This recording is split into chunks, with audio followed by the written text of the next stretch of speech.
Bonjour mon frère, bonjour ma sœur, j'espère que tu vas bien. Aujourd'hui, j'avais un court et bref message à te faire passer qui s'intitule Fais ce à quoi Dieu t'appelle. En gros, réponds à l'appel de Dieu.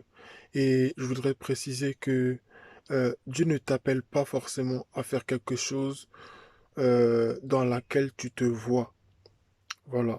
Dieu peut t'appeler à faire quelque chose dans laquelle tu ne t'es jamais imaginé, dans laquelle tu ne t'es jamais dit, ah ben tiens, moi j'aimerais bien faire ça. Aujourd'hui, ce que j'ai l'impression d'avoir remarqué, c'est que beaucoup de personnes, en fait, font des choses, enfin beaucoup de personnes, certaines personnes en tout cas, font des choses parce qu'ils aiment bien. C'est-à-dire, ah bah tiens, moi j'aime bien les enfants, j'aime bien la musique, j'aime bien parler avec les gens, donc je vais le faire. Je ne dis pas, Dieu peut nous guider dans notre appel, euh, c'est-à-dire par nos propres, comment ça s'appelle? Comment je peux s'appeler? Au feeling, en fait, Dieu peut nous conduire. C'est-à-dire, ah tiens, j'aime bien chanter, mais au final, si j'aime chanter, c'est pas pour rien, c'est parce que Dieu m'a appelé. Ah bah tiens, j'aime bien les enfants, j'aime bien parler aux gens, donc, euh, comment dire? Euh, si j'aime bien les gens, c'est parce que Dieu m'a forcément appelé dedans. Ce n'est pas toujours vrai. Je voudrais mettre cette précision en place que ce n'est pas toujours vrai. Dieu peut t'appeler dans un truc, dans un domaine dans lesquels toi-même, dans lequel toi-même tu vas te dire que ah ben non, je suis pas fait pour ça. Ah ben non, mais ça je suis pas capable, ça j'ai jamais fait. Et pourtant si. Et c'est ce qu'on voit avec Moïse dans Exode chapitre 4, Exode chapitre 4 verset 10 où Moïse dit à Dieu: Ah Seigneur, je ne suis pas un homme doué pour parler, et cela ne date ni d'hier, ni d'avant-hier, ni même du moment où tu as parlé à ton serviteur. En effet, j'ai la bouche et la langue embarrassées. L'Éternel lui dit: Qui a donné une bouche à l'homme? Qui rend muet ou sourd, capable de voir ou aveugle? N'est-ce pas moi, l'Éternel? Maintenant vas-y, je serai moi-même avec Je serai moi-même avec ta bouche et je t'enseignerai ce que tu dois dire. Là, on voit quelqu'un, comme Gédéon, comme la plupart, qui se croit incapable. En fait, quand Dieu nous envoie, en fait, quand Dieu nous appelle, il nous appelle, en fait, à manifester ce que lui, il a déposé en nous. Quand Dieu nous appelle à répondre, je sais pas moi, peut-être qu'il nous envoie dans un autre pays, il nous envoie vers certaines personnes, c'est pour répondre à un appel, pour répondre à un besoin. Et en fait, dans ce qu'il nous appelle à faire, c'est pour manifester en fait ce qu'il a déposé en nous. Il dit à Jérémie, avant que tu ne sois dans le ventre de ta mère, je te connaissais. Avant que tu ne sois dans le sein maternel, je t'avais déjà consacré. Je te connaissais, je t'avais déjà établi prophète des nations. En fait, quand nous naissons sur cette terre, même avant que nous naissons, Dieu nous a donné une identité. C'est vrai, il y a l'identité de, voilà, on est sauvés, on est des enfants de Dieu, on est des nouvelles créatures, nous sommes sauvés, Jésus est mort à la croix pour nous. D'accord, il y a cette identité-là d'enfant de Dieu, de personnes sauvées, rachetées, tout ça. Pas de problème. Mais il y a aussi cette identité par rapport au domaine précis dans lequel Dieu veut qu'on le serve. Et en fait, il est très important que nous ne nous arrêtions pas, en fait. Il ne faut pas qu'on s'arrête au fait de j'aime bien, ou bien ah bah tiens, je me sens bien dedans. C'est possible, c'est vrai, Dieu peut nous conduire comme ça. Parce que Dieu parle tantôt d'une façon ou d'une autre, c'est vrai. Mais c'est très important de se rapprocher de Dieu. Parce que Moïse, là, pour qu'il sache qu'il devait parler, que sa bouche allait être l'instrument principal de son ministère, il fallait qu'il soit proche de Dieu. Il fallait qu'il soit attiré dans la présence de Dieu, que Dieu l'attire à lui, qu'il vienne à lui, et que, étant dans la présence de Dieu, il soit convaincu de ce qu'il allait faire.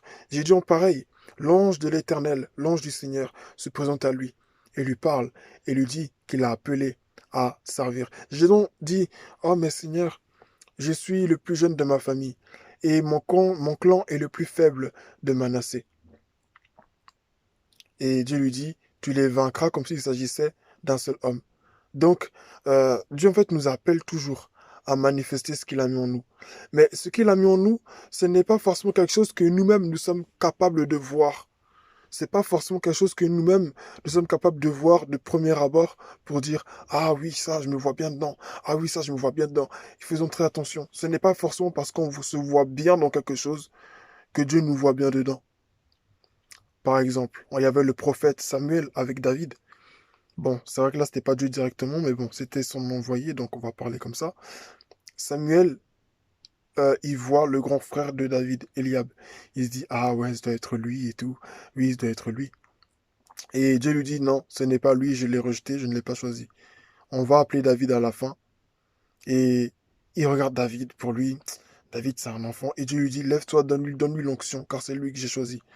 L'Éternel, et Dieu lui dit avant, l'Éternel, enfin, vous l'homme, enfin, l'homme regarde à ce qui frappe aux yeux, mais l'Éternel regarde au cœur. Pour dire que quoi, euh, Dieu en fait ne voit pas les choses comme nous. Donc, il ne faudrait pas qu'on se limite à notre vue d'être humain pour dire que, euh, ah, je me vois bien dans tel groupe, ah, je me vois bien dans tel pays, ah, je me vois bien faire ceci, ah, je me vois bien faire cela. Parce que c'est dangereux en fait. Et des fois, sans le vouloir même, en le faisant en fait, on peut même se détourner du plan de Dieu pour nous. C'est comme l'image avec Marie et Marthe, si je ne me trompe pas. Il y en a une qui range la maison, qui prépare la nourriture, qui, qui prend soin de la maison. Et il y en a une des deux qui est au pied de Jésus, qui écoute l'enseignement de Jésus. Est-ce que c'est mauvais de prendre soin de la maison? Est-ce que c'est mauvais de préparer la nourriture? Est-ce que c'est mauvais de faire des préparatifs? C'est pas mauvais. Mais il y avait une chose qui était mieux, en fait, qui était meilleure, et c'était d'être au pied du maître pour écouter l'enseignement. Donc, faisons très attention. Ne nous lançons pas dans des appels, ne faisons pas des choix, que ce soit pour bon, le mariage, moi j'y suis pas encore, donc j'ai pas trop envie de donner de conseils dessus, mais ça va avec tout en fait. C'est un raisonnement qui va avec tout. On peut pas se lancer dans quelque chose juste parce que je me vois bien dedans. Même dans les études, c'est très important de prier, de demander à Dieu, Seigneur, c'est vrai, j'aime bien ceci, j'aime bien cela. Mais est-ce que c'est vraiment là que toi tu m'appelles? Est-ce que c'est dans ce milieu que toi tu veux me faire entrer pour que là je sauve les âmes? Est-ce que c'est vraiment là que tu m'as appelé? C'est très important. Je dis pas ça, bien entendu, pour qu'on entre dans un trouble. Si maintenant, par exemple, pour toi qui écoutes cette vidéo, euh, tu es déjà dans une activité, ce qui est fort possible, et que voilà, tu es sûr, convaincu au fond de toi, Dieu t'a déjà convaincu que c'est ce que tu dois faire, tant mieux. Parce que notre source, en fait, notre base dans tout ce qu'on fait, c'est Dieu. Voilà, c'est Dieu. Et puis, on a aussi notre témoin intérieur qui est le Saint-Esprit, qui nous convainc que, ah, c'est ça à quoi je t'appelle. Il nous donne la paix, il nous donne l'assurance, il nous donne la joie, il nous donne la paix dans ce qu'on fait. Mais lorsqu'on n'a pas la paix dans ce qu'on fait, lorsqu'on a des petits troubles, lorsqu'on fait tout ce qu'on a à faire, mais on a l'impression qu'il n'y a pas de fruit, soit le temps n'est pas encore arrivé pour qu'on porte du fruit, soit ce n'est pas là du tout que Dieu nous appelle. Et tous ceux que Dieu appelle dans la Bible, il les appelle toujours dans un domaine où soit ils ne se voient pas du tout, ou pour eux, voilà, c'était pas trop, voilà, leur domaine ou autre. Il n'y en a aucun, je ne me souviens pas avoir vu un prophète dans la Bible qui s'est dit ah ben de toute façon, moi je suis appelé à prophétiser, je vais me lever. Non. On voit un homme, c'est vrai, Élie le Tishbite, qui se lève et qui se lève pour son peuple. Déborah aussi qui se lève pour son peuple. Mais toutes ces personnes-là qui le font, c'est pour ça que j'ai dit que pour certains, vous aimez une chose ou bien vous vous êtes levé pour faire une chose et voilà, vous n'avez peut-être pas prié, mais ça se trouve, c'est vraiment là que Dieu vous a appelé. Donc Dieu fait ce qu'il veut. Dieu fait ce qu'il veut. Mais dans la mesure du possible où tu ne t'es pas encore lancé, ou bien tu t'es déjà encore lancé, mais tu as des doutes, il faut vraiment prier. Il faut vraiment se rapprocher du Seigneur pour dire Dieu, c'est vrai, ça fait longtemps que je fais ça, ça fait des années que je fais ça. Parce que c'est vraiment là que tu m'as appelé. C'est pas une forme d'incrédulité, mais c'est bien de se rapprocher de celui qui nous a appelés. Il n'y a que lui qui puisse nous montrer euh, le vrai du faux, ce qui est bon, ce qui ne l'est pas. Donc vraiment, j'encourage chacun de nous à vraiment s'approcher de Dieu. Parce que les disciples de Jésus, c'est vrai qu'ils savaient qu'ils devaient aller évangéliser. Mais pour qu'ils puissent le faire, pour qu'ils puissent répondre à l'appel de Dieu comme il se doit, parce qu'on peut savoir des fois ce à quoi on a appelé, et mal faire aussi la chose. C'est ça aussi qui est mauvais. On fait mal la chose aussi pourquoi? Parce que des fois on veut copier sur les autres. On voit que, ah, mon pasteur, il prêche comme ça, il y a des malades, il y a des personnes qui sont guéries. Ah, tiens, je vais faire la même chose. Mais Dieu ne t'a pas demandé de faire comme lui. Dieu ne t'a pas demandé de parler comme lui. Dieu ne t'a pas demandé d'aller là où lui il est allé, de faire exactement ce que lui il fait. Comme c'est les pères spirituels, comme c'est les pères, il faut faire comme eux. Non, ça c'est pas un bon raisonnement. C'est vrai, les pères spirituels, on peut, voilà, hmm, prendre exemple. Mais c'est pas tout ce qu'ils ont fait qu'on doit forcément faire. Si mon père spirituel, lui, il jeûne 3 fois par semaine, moi, je vais pas forcément jeûner 3 fois par semaine. C'est ça, si Dieu ne m'appelle pas à faire ça, je vais pas le faire. Donc, c'est très important de se rapprocher de Dieu pour savoir ce à quoi lui nous a appelés. Parce que chacun est différent. Même si toi aussi tu es appelé à chanter, même si toi aussi tu es appelé à être pasteur, tu n'es pas appelé à être le même pasteur que ton pasteur. Tu n'es pas appelé à être le même prophète que l'autre prophète. Tu n'es pas appelé à être le même chantre que l'autre chantre. Peut-être que l'autre, quand il chante, bon, il y a des personnes qui vont être guéries, il y a des personnes, voilà, qui va tout d'un coup, voilà, des miracles vont se produire en eux dans leur vie et tout. Mais toi, Dieu, se trouve que Dieu, toi, il t'appelle juste, en fait, à être un chantre. C'est-à-dire que de la façon dont Dieu va se manifester avec toi, là, c'est-à-dire que quand tu vas chanter, des gens, ils auront des rémas, des gens, ils auront une révélation dans leur vie et ça va changer leur destinée. Dieu t'appelle peut-être juste à ça. Il y en a, par exemple, qui sont chantres dans des assemblées. Il y a plusieurs types de chantres. Il y en a, Dieu les appelle à conduire l'adoration, mais que dans leur église. C'est-à-dire, Dieu ne t'appelle pas à devenir forcément comme, je sais pas moi, des Dena Moana ou des Magui Blanchard ou des Luc Dumont. Dieu t'appelle juste à être toi dans ton assemblée. Il y a des chantres que Dieu appelle à rester que dans leur assemblée et pas plus loin. Et il y a des chantres, oui, que Dieu appelle vraiment à aller plus loin, à parcourir le monde. Il y en a, Dieu les appelle que dans leur pays d'origine. Mais des fois, on se voit tellement loin, on veut faire tellement de choses. C'est pour ça que c'est très important de se rapprocher de celui qui nous a appelés. Tous ceux qui sont dans la Bible, tous ceux qui sont dans la Bible qu'on voit, personne, il y en a aucun qui est passé outre la présence de Dieu pour dire, je vais me lever comme ça, je le fais. Ou bien je vais me lever comme ça, sans la présence de Dieu, et je le fais. C'est très important de passer par la présence de Dieu, de prier, de chercher le Seigneur. Comme les disciples, comme j'en ai parlé tout à l'heure, ils ont prié, ils ont eu la puissance du Saint-Esprit, et ainsi ils ont pu répondre correctement, comme il se devait, à l'appel que Jésus leur avait donné pour prêcher l'Évangile. Alors, c'est très important, parce que même si toi, tu es appelé à être pasteur, que ton fils aussi est appelé à être pasteur, le mystère pastoral, vous n'allez pas forcément le manifester de la même façon. Même si, voilà, il y a des normes assez communes. Voilà, on sait que le pasteur, c'est le berger. Le pasteur, c'est, voilà, il va prendre soin des âmes. Le pasteur peut ranger les chaises. Le pasteur peut nettoyer la salle.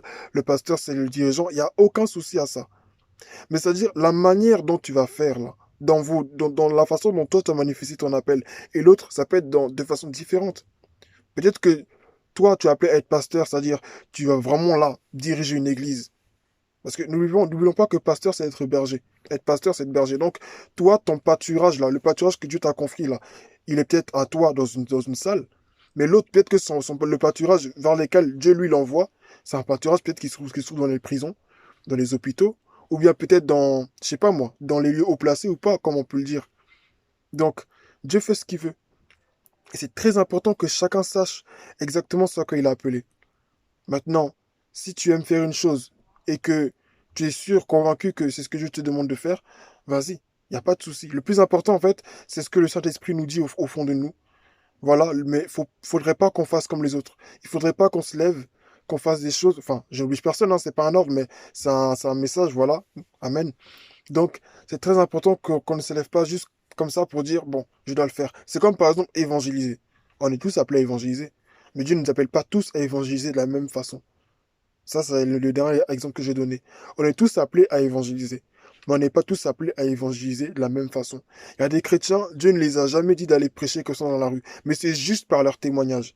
C'est-à-dire, ils vont faire des choses qui sont différentes des autres par leur témoignage. Dieu va leur donner dans leur vie des occasions pour se distinguer, des occasions pour montrer leur intégrité.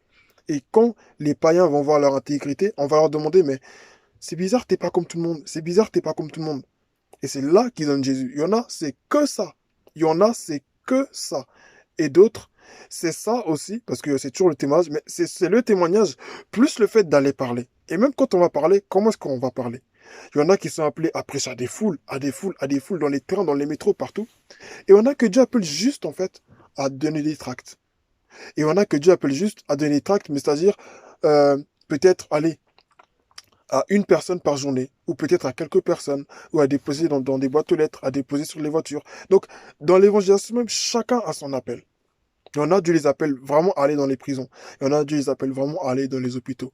Donc, vous voyez, l'évangélisation, rien que l'évangélisation, déjà, c'est très large. C'est très, très, très large. C'est très important, en fait, de savoir ce à quoi Dieu nous a appelés. C'est très, très important de savoir ce à quoi Dieu nous a appelés. Sinon, ça va être compliqué. Donc, j'encourage chacun vraiment à ne pas faire les choses juste parce que on aime, juste parce que ça paraît bien, ou bien juste parce que voilà, tous les jeunes, ils font ça, donc moi aussi je vais faire ça. C'est vrai, le groupe de la jeunesse de l'église, on fait des choses, les activités, ça c'est bien. Mais moi, je parle de l'appel personnel, l'appel vraiment que Dieu a mis sur ta vie, comme pour Jérémie, comme pour Abraham, comme pour Isaac, comme pour tout le monde. L'appel que Dieu a mis sur toi, ce que Dieu à toi t'a demandé de faire, c'est quoi? C'est quoi? Qu'est-ce que Dieu t'a dit à toi que tu dois faire? Et pour ça, c'est important de se rapprocher de Dieu, de marcher de la sanctification, de sorte à ce que, oui, tu reçoives vraiment cette parole de Dieu. Si tu pries, que tu demandes à Dieu des signes, tu demandes au Seigneur de te parler, il va te parler, il va te confirmer. Là, Moïse, il était devant le Seigneur encore, quand il lui dit, oui, Seigneur, je ne sais pas parler. Je reviens à ce que je disais au début, hein. Dieu t'appellera toujours.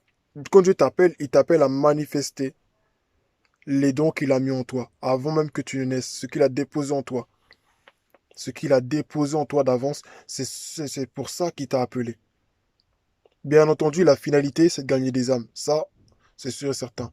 La finalité du don, le but final, le but, hein, c'est de gagner des âmes. Toujours. Si tu chantes, c'est pour gagner des âmes. Si tu prêches, c'est pour gagner des âmes. Si tu prophétises, c'est pour au final gagner des âmes. Tout ce qu'on fait, c'est vrai, c'est pour l'édification du corps de Christ, pour que les gens, voilà, soient édifiés. Mais c'est vraiment dans le but que les âmes, vraiment, qui demeurent dans le Seigneur, qu'elles viennent au Seigneur, qu'elles s'attachent à lui et tout. C'est tout ça, ça a pour but, en fait, de guider les gens vers Dieu. Mais toi, qu'est-ce que Dieu t'a dit de faire? Est-ce que Dieu t'a juste dit, toi, de, de t'occuper des enfants? Est-ce que Dieu, toi, t'a juste dit de t'occuper des enfants? Est-ce que Dieu, toi, t'a juste dit de t'occuper de la jeunesse? Qu'est-ce que Dieu t'a demandé de faire? Quel est, toi, ton appel? C'est très important de savoir que même dans le mystère de chantre, il y a une diversité. Dans le mystère de pastoral, il y a une diversité. C'est comme Paul, par exemple, il dit, moi, je vais me consacrer aux païens. Pour les autres, bon, c'était plus, voilà, le peuple juif qui voulait faire, mais lui, il sait que lui, son appel, c'est vraiment aller vers les païens. Vous voyez? Donc, chacun a vraiment son appel. C'est très important de faire ce que Dieu te demande. Les gens vont peut-être te juger, les gens vont peut-être te croire pour orgueilleux, les gens vont peut-être te dire, ah ben lui, mais ou elle, pour qui elle se prend? Mais ça, on s'en fiche de ça. Le plus important, c'est que toi, tu te tiennes là où Dieu t'a dit. Quand tu es là où Dieu t'a dit, c'est là que tu es béni. C'est là que tu vas porter du fruit. Oui, ça va prendre du temps. Oui, il y aura des hauts et des bas.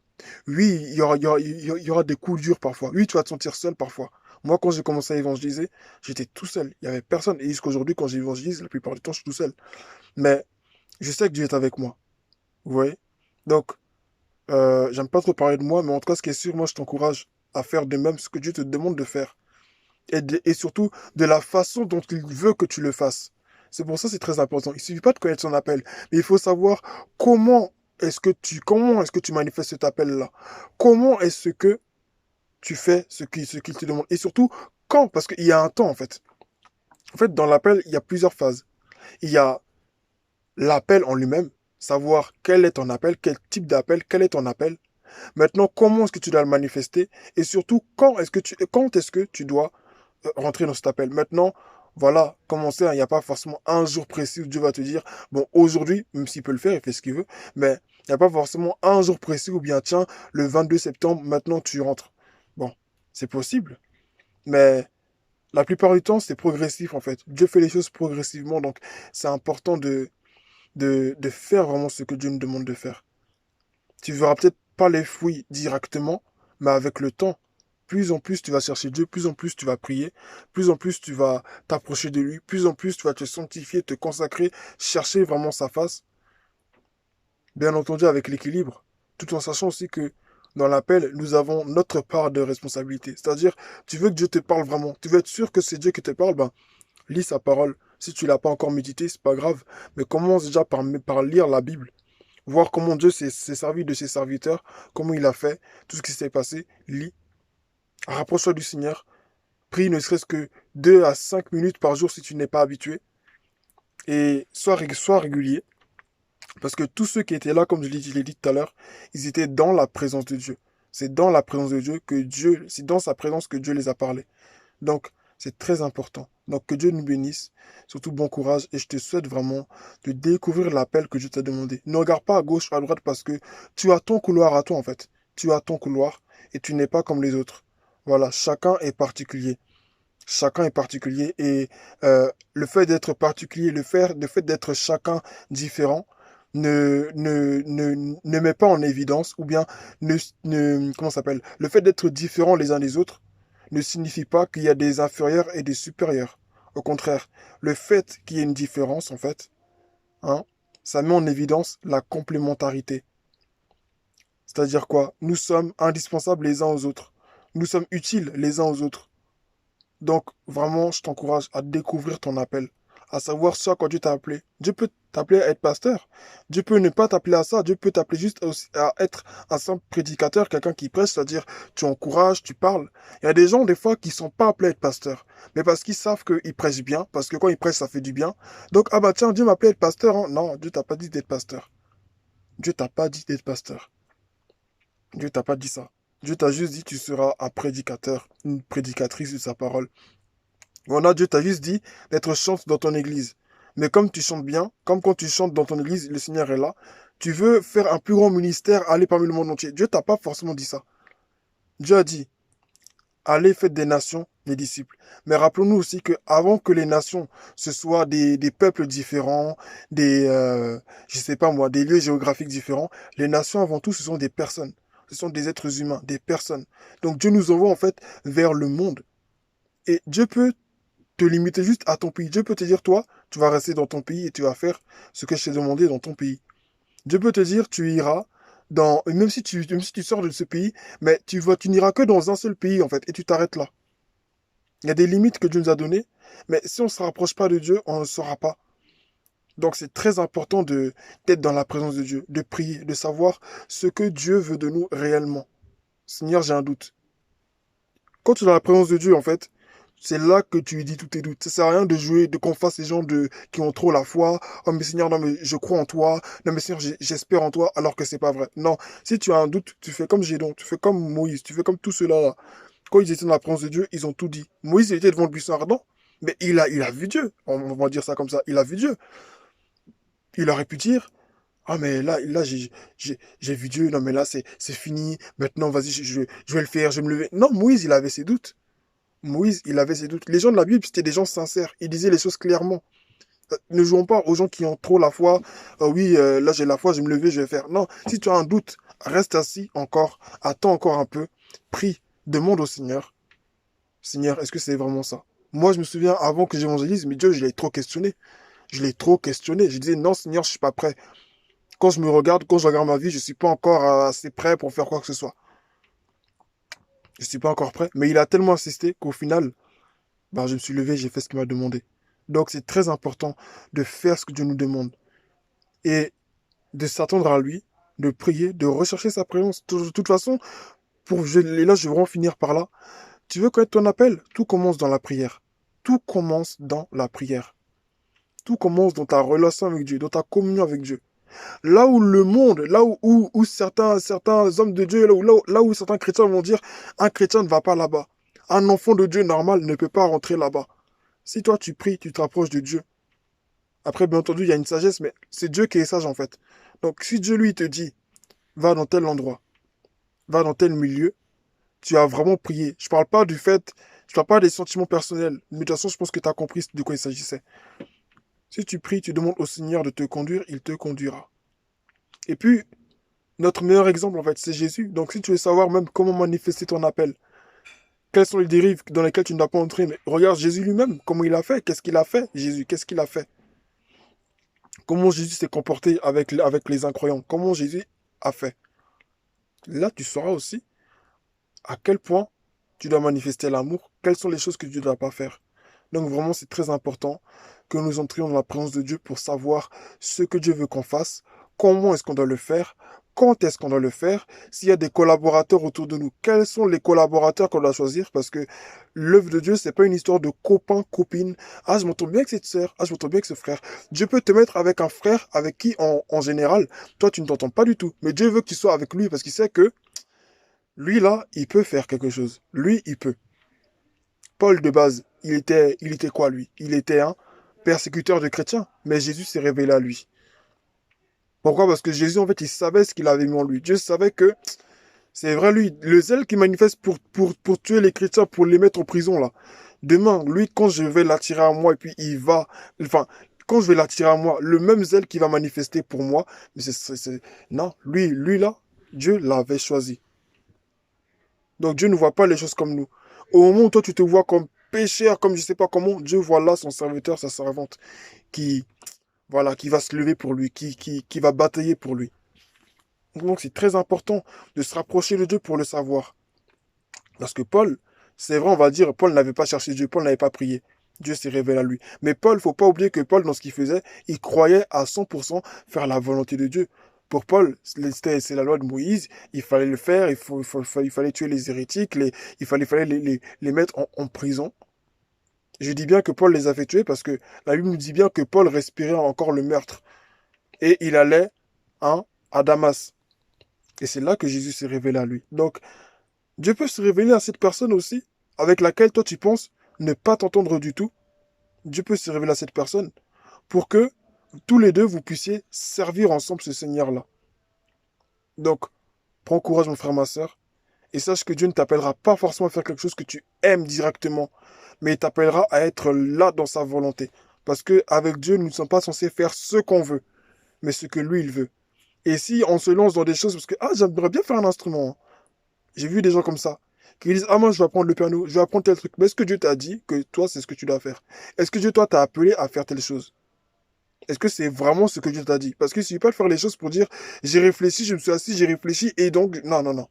L'œuvre de Dieu, c'est pas notre intelligence. C'est pas notre intelligence qui prime. C'est ce que Dieu nous demande de faire. Maintenant, quand Dieu t'appelle maintenant, quand Dieu te dit de faire quelque chose, voilà, maintenant, tu as ta part de responsabilité. Dieu va pas prendre ton corps, le faire flotter dans les airs et le faire traverser la fenêtre, l'emmener dehors pour dire que, voilà, maintenant voilà, je suis avec toi. Non, c'est à toi de prendre tes deux pieds, de te lever et d'aller dehors pour évangéliser. Donc, il y a toujours notre part de responsabilité. Mais cette part de responsabilité, elle commence déjà dans la prière, à chercher Dieu, savoir ce qu'il nous demande. Donc j'encourage vraiment chacun de nous, en fait, à ne pas se lever pour servir Dieu dans un domaine ou dans un autre. Et puis voilà, on n'est pas convaincu, mais bon, on le fait quand même parce que ça paraît être une bonne chose. Toute chose qui paraît être bonne à faire là, n'est pas forcément bonne à faire pour toi, dans ta vie, pour Dieu. Je répète, toutes les choses qui paraissent être bonnes à faire ne sont pas forcément bonnes à faire pour toi, pour l'œuvre de Dieu, pour ce que Dieu te demande de faire. J'aime faire la guitare, ah ben, je tourne à gauche, parce que j'aime faire la guitare, je tourne à gauche, c'est là-bas que je vais apprendre la guitare. Mais si Dieu, toi, t'a pas appelé à apprendre la guitare, mais qui t'a appelé en réalité à apprendre le piano, tu seras hors du plan de Dieu, tu seras hors sujet. Je vais pas stresser quelqu'un ou faire peur à quelqu'un, mais c'est une réalité, en fait. Dieu a appelé Jérémie, il a dit à Jérémie, je t'ai appelé pour être prophète des nations. Si Jérémie aurait voulu être sacrificateur, ça n'aurait pas fonctionné. Pourrait être sacrificateur, mais c'est une bonne chose. Mais Dieu ne l'avait pas appelé à ça. C'était pas un lévite, Jérémie. Dieu ne l'avait pas appelé à faire ça. Tu vois? Donc c'est très important de faire ça à quoi Dieu nous a appelés. C'est très très important. Ne faisons pas les choses par sentiment. Parce que l'œuvre de Dieu, c'est pas une œuvre de sentiment.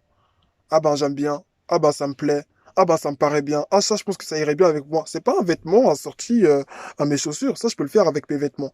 Ça je peux le faire avec, je sais pas moi, quelque chose que je veux porter ou bien la nourriture que je veux manger. Ça je peux le faire.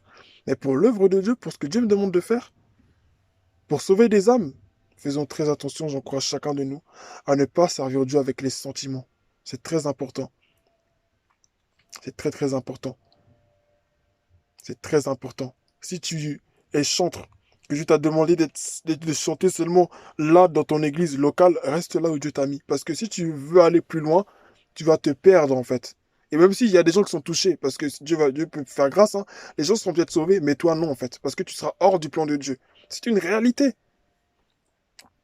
C'est une réalité. Il n'y a pas de non, mais comme Dieu est un Dieu de grâce, donc ça va aller. Non, tu as désobéi à Dieu, tu n'es pas là où Dieu t'a demandé d'être. Donc c'est très important. C'est très très important que nous soyons là où Dieu nous a demandé d'être. Que Dieu nous bénisse. Je crois chacun se rappeler que Dieu ne t'appellera pas forcément dans quelque chose que toi tu aimes, que toi tu veux, où tu te sens bien, mais il t'appellera là où lui, il veut que tu sois pour le servir efficacement. Certains essaient de servir Dieu efficacement, mais n'y arrivent pas parce que ils ne sont pas là exactement où Dieu les appelle. On veut enseigner, on veut chanter, on veut faire l'accueil, on veut faire certaines choses. Mais des fois, Dieu t'a pas appelé à faire ça. Et ce n'est pas orgueilleux de dire, non, moi, je veux pas nettoyer. Non, mais moi, je veux pas faire l'accueil. C'est pas orgueilleux. Si Dieu t'a pas appelé à faire ça, encore, tu vas peut-être le faire comme ça pour notre service, mais c'est pas une bonne chose parce que Dieu t'a pas appelé à faire ça. Dieu ne t'a pas forcément appelé à faire ça. Donc, que Dieu te bénisse. Si tu ne sais pas encore ça à quoi Dieu t'a appelé, c'est vrai, des fois, quand on ne sait pas, on fait certaines choses, voir dans l'église pour servir. C'est pas mauvais. Tu peux t'occuper des enfants, faire des choses, il n'y a pas de problème. Tu fais les trucs parce que pour le moment, tu n'es pas encore situé. Mais pendant ce temps-là, prie. Si tu n'es pas encore situé, si tu as encore des problèmes, tu n'es pas encore bien situé, tu n'es pas encore convaincu, va prier, va dans la présence de Dieu. Dans la semaine, prie, demande au Seigneur vraiment, Seigneur, j'ai prêt, Seigneur, je fais les trucs, ou bien je fais le service, mais j'ai l'impression que c'est pas ce que tu me demandes de faire. Qu'est-ce que tu me demandes vraiment? C'est très important parce que là où Dieu t'appelle, c'est là que tu as sauvé des âmes. Bon. Que Dieu te bénisse. Et je prie vraiment cet esprit de Dieu, que quelqu'un qui entend ce message vraiment, que tu puisses aider chacun de nous à manifester la personne de Jésus-Christ, peu importe le domaine que tu nous as appelé. Si c'est nettoyer les chaises, si c'est nettoyer, je sais pas moi, si c'est faire l'accueil, si c'est préparer la nourriture, si c'est, je sais pas moi, coudre peut-être des vêtements pour le groupe musical, si c'est peut-être faire des chorégraphies, faire les danses, faire les chants, être pasteur, être je ne sais quoi, quel que soit le domaine où tu appelles chacun de nous. Je prie vraiment que la personne qui entend cette vidéo, qu'elle se ressaisisse, qu'elle écoute ta voix qui va la conduire comme tu as conduit Moïse, Père. Tu as été la nuée pendant le jour et tu as été la colonne de feu pendant la nuit. Tu peux nous conduire encore, Saint-Esprit, parce que c'est toi qui nous conduis dans toute la vérité. Pourquoi? Parce que tu es l'Esprit de vérité. Que ton nom soit béni. Et je prie vraiment que tous ceux qui te suivent vraiment ne marchent pas dans les ténèbres, mais qu'ils marchent dans la lumière, qu'ils aient ta lumière de vie en eux pour le reste de leur jour et qu'ils ne se trompent pas de voie, mais qu'ils marchent dans ta voie au nom de Jésus. Amen. Que Dieu te bénisse et bon courage.